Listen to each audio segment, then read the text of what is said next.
नमस्कार दोस्तों, हमारे YouTube channel Guruji from school में आपका हार्दिक स्वागत है। हम क्लास 10th के सामाजिक विज्ञान विषय का प्रथम चैप्टर स्वर्णिम भारत प्रारंभ से 1206 ईस्वी तक के बारे में अध्ययन कर रहे हैं और इस वीडियो में हम बात करने वाले हैं शक, हुन और कुषाण जिन्होंने अपने भारत पे आक्रमण किया और यहाँ पे शासन किया। तो आइए वीडियो शुरू करते हैं। बाह्य आक्रमण एवं आत्मसातीकरण किसका? शक, कुषाण और हुन के बारे में। तो सबसे पहले बात करते हैं शकों की। तो शक है, ये मध्य एशिया की एक लड़ाकू जनजाति थी। यहाँ पे ये मध्य एशिया और यहाँ पे कौन रहते थे? शक। तो ये यहाँ की एक जनजाति थी, लेकिन यहाँ पर एक दूसरी जनजाति और थी जिसका नाम था यूची। उस यूची जनजाति ने 165 ईसा पूर्व में इनको इनके जो निवास स्थान है यहाँ से इनको खदेड़ दिया। तो ये इधर चलना प्रारंभ कर दिया और उसके बाद ये शक जनजाति कहाँ पे आई? अफगानिस्तान और बलूचिस्तान पर इन्होंने अपना अधिकार कर लिया। इस तरफ यहाँ पे जो अफगानिस्तान और बलूचिस्तान है यहाँ पे अपना अधिकार करके शासन करने लग गए। उसके बाद यहाँ से ये चलते हैं और बोलन दर्रे से, बोलन दर्रा कहाँ पे है? यहाँ पर इस जगह पे, यहाँ पे ऊपर तो है, ध्यान रखें, खैबर दर्रा, और नीचे है यहाँ पे पाकिस्तान की तरफ कौन सा? बोलन दर्रा। तो इस बोलन दर्रे के माध्यम से यहाँ पे जो सिंध प्रदेश है यहाँ पर ये भारत में प्रवेश करते हैं। कब? 71 ईस्वी पूर्व में। इनका जो उल्लेख किया गया है वो रामायण और महाभारत में भी उल्लेख किया गया है और इनको कंबोज और यवनों के साथ में रखा गया है। क्योंकि आपको पता है यहाँ पे सबसे पहले जो आक्रमण किया था वो किन्होंने? यवनों ने किया था। सिकंदर महान का जो आक्रमण माना जाता है, तो इसलिए इन जो शकों को भी यवनों के साथ ही रखा था। कौन से ग्रंथों में? रामायण और महाभारत जो ग्रंथ है उसमें। फिर इसके अलावा जो जैन ग्रंथ है कालकाचार्य, जिसमें एक कथानक आता है, किसका? कालकाचार्य का, उसमें भी इनको शक आक्रमण के बारे में उल्लेख किया गया है और इन्हें शक कुल कहा गया है। किसमें? इस कालकाचार्य कथानक में। इसके आगे हम बात करें तो ये सिंधु प्रदेश को जीतकर सौराष्ट्र में शक शासन की स्थापना करते हैं। 71 ईसा पूर्व में यहाँ पे बोलन दर्रे को प्रवेश करके यहाँ पे जो सिंधु का प्रदेश है यहाँ पर अपना शासन स्थापित करते हैं। आगे बात करें, उत्तरापथ और मथुरा में अपना आधिपत्य स्थापित कर लिया और कालांतर में वे अवंती, सौराष्ट्र और महाराष्ट्र में फैल गए। ये हमें पता चलता है कहाँ से? मुद्राओं और इनके लेखों से। यहाँ पे आने के बाद में इनकी एक शाखा किधर चलेगी? मतलब यहाँ पे मथुरा जो है यहाँ पर आते हैं और मथुरा में अपना शासन स्थापित करते हैं। धीरे धीरे यहीं के जो शासन करने वाले लोग हैं वो कहाँ जाते हैं? इधर मालवा की तरफ, उज्जैनी की तरफ और नासिक की तरफ। प्राचीन समय में आप देखोगे तो यहाँ पे अवंती जो राज्य है वो हुआ करता था और इसके अलावा ये जो सौराष्ट्र का प्रदेश आ गया और महाराष्ट्र जो ये नासिक का जो प्रदेश है, तो यहाँ पे ये अपना शासन, मतलब लगभग यहाँ पर ये अपना शासन स्थापित करते हैं। तक्षशिला के जो शक शासक हैं उनके नाम मिलते हैं हमें मावेज और एजेज। यहाँ पे जो तक्षशिला है यहाँ पर इनके ये नाम मिलते हैं। कौन कौन से शासकों के? मावेज और एजेज, ये हमें इनका उल्लेख मिलता है, मतलब अभिलेखों से। इसके अलावा हम बात करें तक्षशिला के, लेकिन जो शक थे इनको पराजित किसने किया? इनका विनाश किसने किया? पल्लवों द्वारा इनका विनाश किया गया। फिर मथुरा के जो प्रारंभिक शासक हैं उनका जो हमें नाम मिलता है वो मिलता है हमामस और हगान के नाम से। और शक शासक राजबुल जो है, जिसको महाक्षत्रप कहा गया है, ये मथुरा से एक अभिलेख प्राप्त हुआ है। कौन सा? सिंह शीर्ष अभिलेख। उससे हमें पता चलता है कि राजबुल ने कौन सी उपाधि धारण की थी? महाक्षत्रप की, या महाक्षत्रप इसको कहा जाता है। मथुरा के शकों ने पूर्वी पंजाब तक अपनी सीमा का विस्तार किया। पूर्वी पंजाब, यहाँ पे मथुरा और यहाँ पे ये जो पंजाब है इधर अपना शासन स्थापित किया। मथुरा के जो शक शक्ति है उसका विनाश फिर कौन करते हैं? कुषाणों के द्वारा करता है। दूसरी जो जनजाति यहीं से जो कुषाण, जो यहाँ पे यूची लिख रखी है, ये कुषाण के नाम से कहाँ पे आती है? भारत में आती है। तब ये क्या करते हैं? मथुरा के जो शक शक्ति हैं या शकों का जो शासन है इसको क्या करते हैं? समाप्त करते हैं। इसके आगे हम बात करें तो पश्चिमी भारत में शकों को सहरात वंश के नाम से भी जाना गया है। और यहाँ पे भूमक और नहपान नाम के दो शासक हमें ज्ञात होते हैं। कहाँ पे? यहाँ पे पश्चिमी भारत की तरफ। नहपान के समय भारत व पश्चिमी देशों के बीच में क्या था? व्यापारिक संबंध था। कौन से शासक के समय में? ये जो शक सत्रप है नहपान, इसके समय में। जोगल थाम्बी, ये यहाँ पे महाराष्ट्र में नासिक के पास में है जोगल थाम्बी। वहां से हमें कुछ सिक्के मिलते हैं और सिक्कों से ये प्रमाणित होता है कि गौतमी पुत्र जो सातकर्णी है, जो सातवाहन का कौन सा शासक था? 23वां शासक था। इसने नहपान जो यहाँ पे शक शासक है, इसको क्या किया? पराजित किया। उल्लेख कहां से मिलते हैं? जोगल थाम्बी जो नासिक के पास है, यहां से। और नासिक लेख में हमें यह उल्लेख मिलता है कि गौतमी पुत्र जो सातकर्णी है उसको सहरात वंश का उन्मूलक कहा गया है, मतलब नष्ट करने वाला। उन्मूलक का मतलब जड़ से समाप्त करने वाला कहा गया है। उज्जैनी और काठियावाड़ के जो शक शासक हैं उनमें एक शासक का नाम मिलता है, किसका? चस्टन का नाम मिलता है। और इसने उज्जैनी में शक राजवंश की स्थापना की थी। कौन से शासक ने? चस्टन ने। यहाँ पे ये उज्जैनी है, तो यहाँ पे किसने स्थापना की थी? चस्टन, जो क्या है? एक शक शासक है। इस वंश के शासकों ने अपने लेखों और मुद्राओं पर शक संवत का उपयोग किया।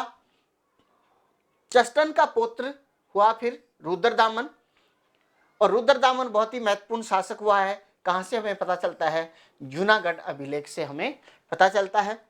रुद्रदामन का जो साम्राज्य है ये उत्तरी पूर्व पश्चिमी मालवा, यहीं पे ये मालवा है, तो यहाँ पे जो उत्तरी पश्चिमी मालवा है, यहाँ पर द्वारका जो गुजरात में आ गया, जूनागढ़ ये भी गुजरात में, साबरमती नदी, मारवाड़, सिंधु घाटी और उत्तरी कोंकण और विंध्य पर्वत, यहाँ पे ये उत्तरी कोंकण का प्रदेश आ गया। यहाँ पे इधर ये विंध्य पर्वत आ जाता है।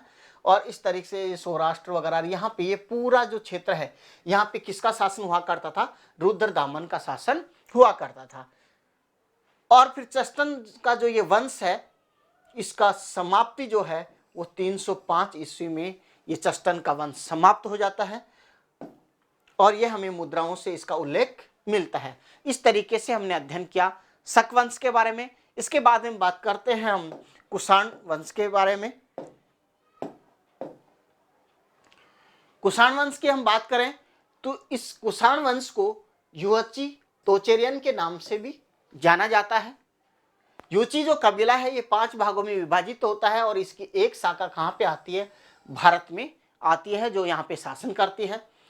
और इनके शासकों की हम बात करें तो कुजुल कडफिस प्रथम जो है 15 ईस्वी से 65 ईस्वी तक यहाँ पे राज करते हैं। तो इनके बारे में हम बात करें तो इन्होंने अपनी जाति के गौरव का संस्थापक माना जाता है, क्योंकि कुषाण की जो स्थापना होती है या इनका जो गौरव स्थापित होता है वो सबसे पहले कौन करता है? कुजुल कडफिस जो प्रथम के नाम से जो शासक हुआ ये। इसके बाद में बात करें ये दक्षिण अफगानिस्तान, काबुल, कंधार और पार्थिया।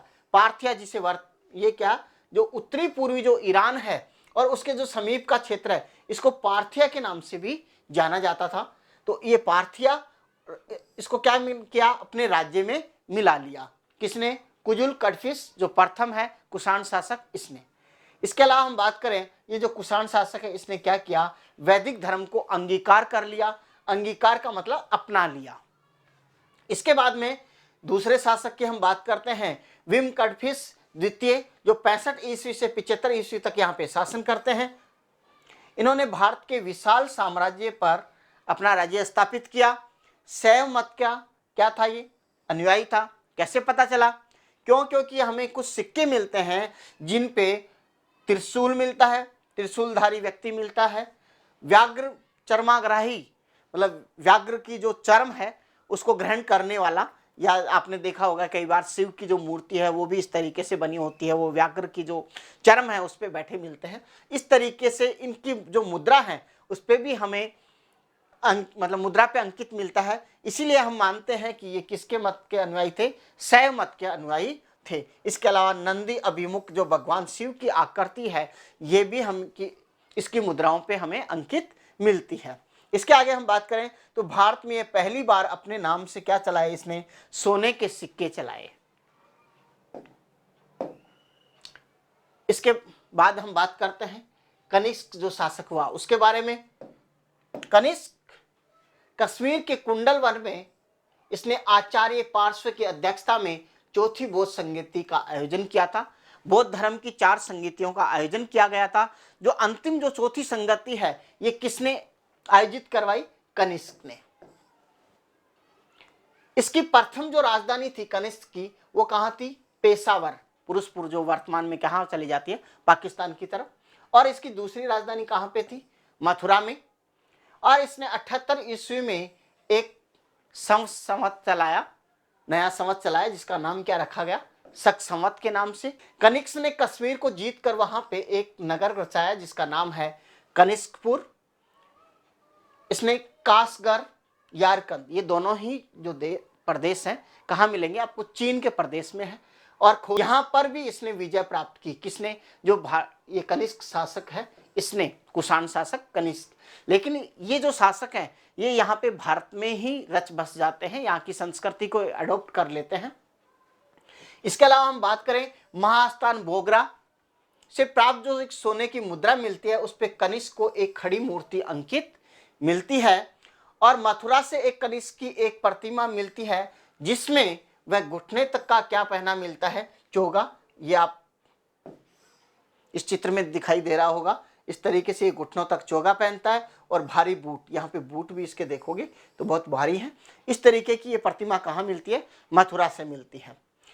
तांबे के जो सिक्के मिलते हैं उन पे कनिष्क को एक वेदी के ऊपर बलि देते दिखाया गया है।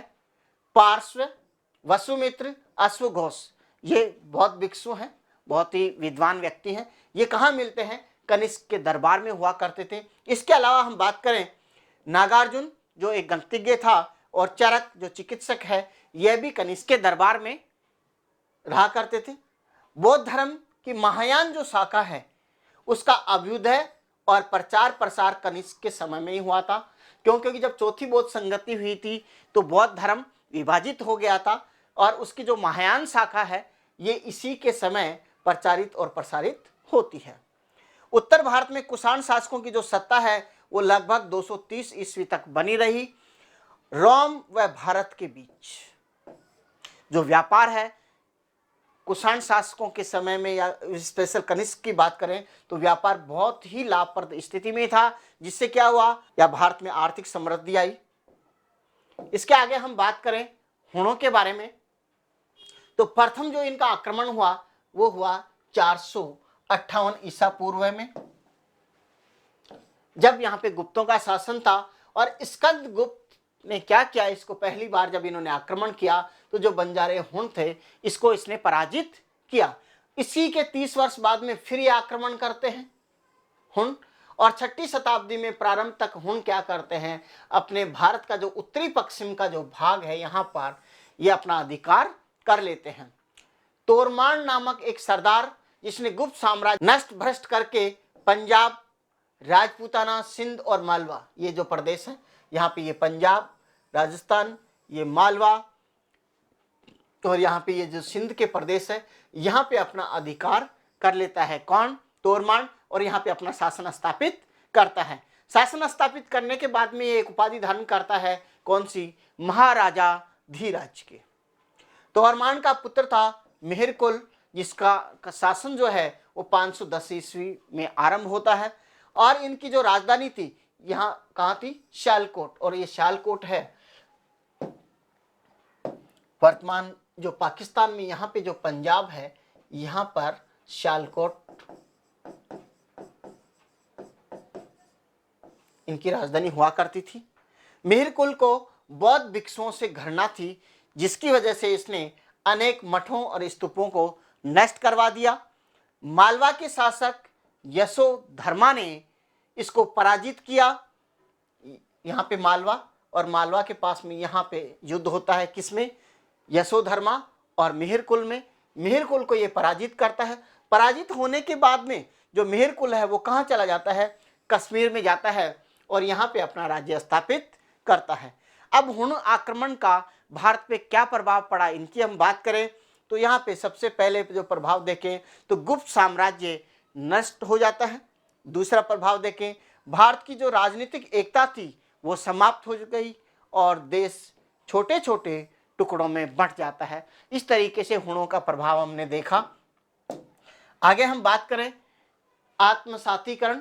आत्मसातीकरण का मतलब ये होता है कि यहाँ पे जो लोग, विदेशी जो लोग आए, ये शक, हुण और कुषाण तीनों जो जातियां हैं, जनजातियां हैं, भारत में आती हैं, शासन करती हैं और यहाँ की जो संस्कृति है उसको आत्मसात कर लेती है, मतलब उसी में मिल जाते हैं। इसी का मतलब होता है आत्मसातीकरण। तो शक और कुषाण जो हुण है विदेशी जातियां थी, लेकिन इन्होंने शासन किया और उसी के साथ में धीरे धीरे ये क्या हुआ, भारतीय समाज और जो संस्कृति है इसको अडॉप्ट कर लेते हैं। इस वजह से ये तीनों जातियां भारत में आत्मसात हो जाती है, मतलब आत्मसातीकरण इनका हो जाता है। कुषाण शासकों की बात करें तो क्योंकि कुषाण शासक कौन सा धर्म मानने लग गए थे, वैदिक धर्म का पालन करने लग गए थे और शैव मत के प्रति इनकी बहुत निष्ठा, जो अभी अपन ने पिछले स्लाइड में देखा था।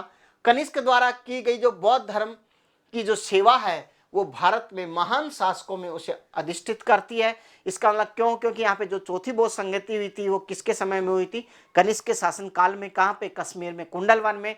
तो इस तरीके से इसका मतलब ये हुआ कि जो बाहर से आए थे कुषाण, लेकिन उन्होंने क्या किया, भारतीय संस्कृति को ही आत्मसात कर लिया, यहीं पे रहने लग गए और धीरे धीरे ऐसा हो गया कि उनमें और भारतीय में कोई अंतर नहीं रहा।